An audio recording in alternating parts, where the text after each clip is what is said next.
We're a couple of hours away from the opening kickoff of Super Bowl 60 in San Francisco. And even the big game is at risk of being overshadowed by President Trump's culture wars, as local officials in the Bay Area worry about possible ICE raids around the stadium. And conservatives are still fuming over the politics of the halftime show. And even the Winter Olympics in full swing on the other side of the world. Here is in the States, a different kind of competition is heating up as midterm elections approach in less than 9 months. And New York Governor Kathy Hochul, who's been battling President Trump, along with challengers on the left and the right, just picked up a running mate in her bid for re-election, along with a big endorsement from New York's progressive mayor.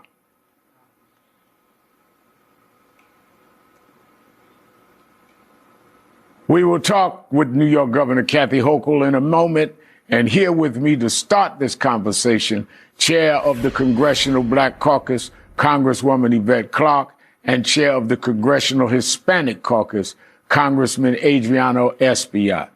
Congressman Espaillat, we were just talking about the president threatening to withhold funds from the $16 billion Gateway project unless it bears his name. A federal judge has said the funds must be released.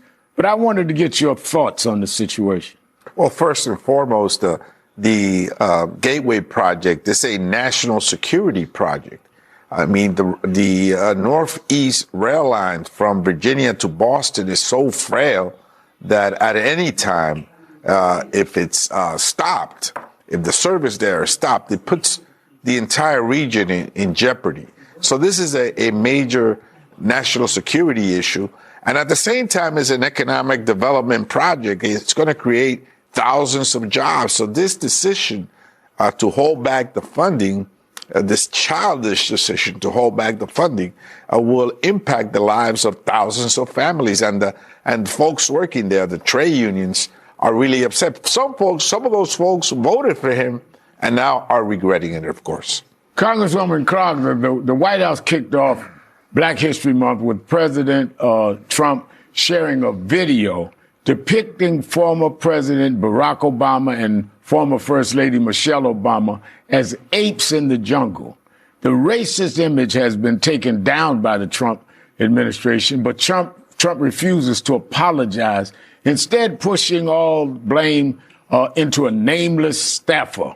What's your reaction to this? Yeah, it's just bold-faced racism, and I think that the American people see it for what it is. The gaslighting that's coming from the White House podium, the lack of remorse on the part of the president. I don't know why anyone is surprised. I am not. It's very clear that from day one, going back to the birtherism that launched Donald Trump's political campaign, we know what it is. It's not a dog whistle. It's an overt, racist, bigoted administration led by Donald Trump. Now, staying with you, Congresswoman Clarke, has there been any contact between the White House and the Congressional Black Caucus on this racist post? And could there be any good faith exchange, in your opinion? Not to my knowledge, and not to my knowledge. Donald Trump has not demonstrated in any way, shape, or form an interest in the well-being of Black Americans in the United States of America. So I don't expect that he's going to change now. As a matter of fact, I expect him, given sort of his mentality, to dig in deeper. And it's sad that this is Black History Month, and we know that at the end of the day, history, the recorder of history is still rolling. And if, in fact, they think that they're going to achieve the erasure of Black history, all they're doing is solidifying their white supremacist ideology as part of what will be a resistance that will ultimately be victorious in America by doing what they're doing. Journalists have been combing through millions of redacted Epstein files released by the Justice Department, by starting tomorrow, some members of Congress will get their first look at the unredacted version of the files. Congressman Espaillat, what have you made of the revelations in the latest release? Well, I think that first, the American people want us to see everything. They don't want bits and pieces of the files. We ought to have access to the full file. We ought to see who was involved in any criminal action, criminal activity. I think there needs to be that needs to be looked at. And whether they're Democrats or Republicans, let the chips fall where they may. I think that's what the American people want, and that's what the victims demand, as they should. Congresswoman, Madam Chairman, the victims seem to be overlooked by a lot in this process. As a leading woman in the Congress, chair of the caucus, Black Caucus, how do you view this and how they've sort of slow-walked this whole process? And now the Clintons are saying, since they've been subpoenaed, do it in public, which some are saying could backfire on the Republicans. Well, the victims are the North Star in all of this. And one of the things that I'm really proud of is the way that the women, the Democratic women in Congress, have stood shoulder to shoulder with these women. We're not going to drop this by any means. These victims and now survivors, thrivers, deserve to have the full truth revealed to the American people. Their ultimate goal is not only their own vindication in all of this, but that this should never, ever happen again in America, where the most powerful people are cavorting, at minimum, with a human trafficker and pedophile. It's unbelievable. I want to ask you this. Pennsylvania Senator John Fetterman has said that he absolutely expects for the government to shut down. DHS funding negotiations are supposed to continue this week. But I want to ask both of you, Congresswoman Clark and Congressman Espaillat, have they begun yet? What are you hearing about this as ICE continues to expand its deportation efforts in Ohio, where reports suggest they plan on targeting Haitian immigrants? Well, we've heard of some of the initial proposals regarding face masks, sensitive locations, and body cameras. But what we haven't heard is the fiscal commitment that there is. Because at the end of the day, this is ultimately about the funding, the money, the $75 billion that ICE got, $45 billion of which will go towards creating new detention beds, and the rest will go for new personnel. They have so much money in their hands that they're rapidly recruiting people without the proper training, without the proper background check, or determining whether or not many of them had the mental fitness for the job. So this is dangerous stuff, and the money is fueling this. I think we should rescind the money, dismantle it, because obviously ICE is now working, is hurting and terrorizing America. And then let's see what could we come up with that makes sense and that has a human face. But the money has not been spoken about. We've heard about, I support unmasking them and having sensitive locations. That's my bill. And body cameras is also one of my bills that should be taken up. But beyond that, the funding aspect of it must be addressed. Madam Chairman? Absolutely. I agree wholeheartedly with Adriano. And there were a number of things that were put on the table to be addressed. And my understanding that those conversations continue to happen. They're very clear, colleagues on the other side of the aisle, the Speaker of the House, that members of the Democratic Conference, members of the Congressional Black Caucus, members of the CHC will not vote for a clean resolution to this. They have to come in and negotiate the humanity elements of what immigration custom enforcement is all about. And I agree with Adriano. I don't see that it can operate under the auspices under which it is currently operating, with my support and with support of the members of the Congressional Black Caucus. Congressman Espaillat, the Super Bowl hasn't even started yet, and the right is up in arms over the halftime performance by Bad Bunny.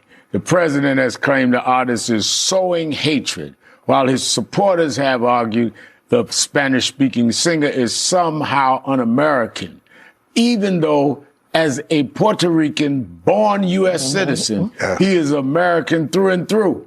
I mean, what are your thoughts about all this? Bad Bunny is just driving them crazy, you know. And in a city, San Francisco, listen to the name, Reverend, San Francisco, right? That's not Portuguese. That's not French. That is Spanish.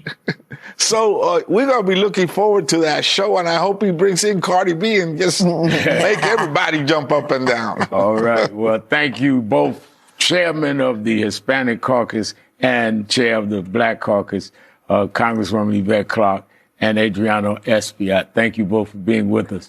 Joining me now, New York Governor Kathy Hochul, a Democrat. Governor, thanks for joining us tonight. I want to start with your re-election race and your pick for Lieutenant Governor, former New York City Council Speaker Adrienne Adams, who I'm proud to say is a member of National Action Network. She was at the rally yesterday, and we were in church today as I preached at our home church. Why was she your pick to join New York's first all-woman ticket for governor? That's right. We're making history again, Reverend Al. And I heard you hit it out of the park in church this morning. So by the way, thank you for all your great words and inspiration, because I picked the most experienced person I could find who had an in-depth knowledge of New York City like no others. And it's a hard job to be the Speaker of the City Council with many diverse voices and competing interests. So my job is to make sure there's a lieutenant governor who understands the power of government to lift people up, understands how we can continue to promote our agenda, and also knows how to fight back against Donald Trump, which just seemed to be an all day long exercise, not one we asked for, but we have to stand up for New Yorkers. So she's going to be terrific. I've seen her in action for years. We've been friends a long time. And so this is going to be great for New York. And by the way, that church is Allen Cathedral, AME, pastored by Reverend Stephen Green. I must give him a shout out. But you're a self-described moderate, but you're fending challenges from the left and the right, facing your current Lieutenant Governor, Anthony Delgado, in June's Democratic primary, and your likely Republican opponent, should you win that primary, will be Nassau County Executive Bruce Blakeman. How do you feel about your political position right now, Governor? This is where I've been my whole life. I come from a very conservative part of the state. I won a seat in Congress in 2011 when Democrats had just gotten beat up pretty badly in 2010 over the Affordable Care Act. I defended the Affordable Care Act in the most Republican district in New York. I lost my seat not long after because I stood up. So I understand that you can grow up with certain viewpoints, but also when you're the governor of New York, I have to represent everybody. And so I'm not going to be defined by a label. I will say, if someone says it's a progressive lefty idea to have universal child care, I was already there. So I disagree with some of these labels, and I'm going to make sure that we have a city and a state that can thrive and help our families. And as I've said, your family is my fight. That's personal as the first mom governor and actually the first grandma governor. So I don't think it matters what we call each other. All I know is coming out of the convention, people have said they've never seen our state party more unified, because whether it's, more conservative Democrats from upstate or the mayor of New York City and AOC and every member of Congress representing even some of the tougher purple areas, they're all uniting behind my leadership, because we need to speak with one voice to harness the power from the left and everywhere else in our party, and to make sure that we ensure that Hakeem Jeffries is the speaker 1 year from now.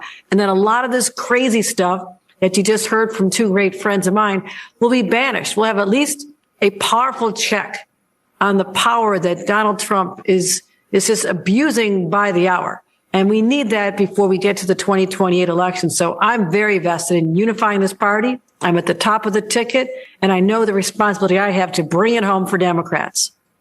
Now, you just mentioned you have a prominent supporter in New York's progressive mayor, Zohran Mamdani, who formally endorsed you last week.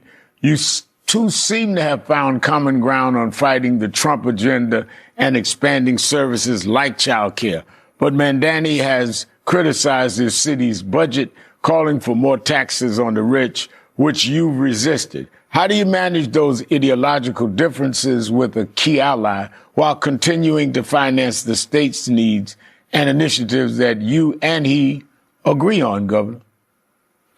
It's very doable, Reverend Al, and I've already started conversations with the mayor, my expert team on budgets who know all the levers and where the money is. And, fortunately for us, as the home of Wall Street, we've had higher than anticipated revenues from the stock market bonuses. And so that brought in $17 billion more for our state. I know more came in from the city. Again, this is a new administration, and we're working with them to talk about how we can get together to the right place, and we'll be supportive. I just put $1.7 billion toward New York City to help them launch something that was very important to the mayor and important to me, which is universal childcare. And we're going to find other ways to build more housing. We'll be doing an event together this week. So there's a lot of alignment, but how we get there to fund these essential programs, we can debate that. We can discuss that. And that's what I'm all about, a collaborative approach to getting to the right answers. Last week, you introduced legislation to void current immigration enforcement agreements between ICE and county police departments. Currently, several New York counties have an agreement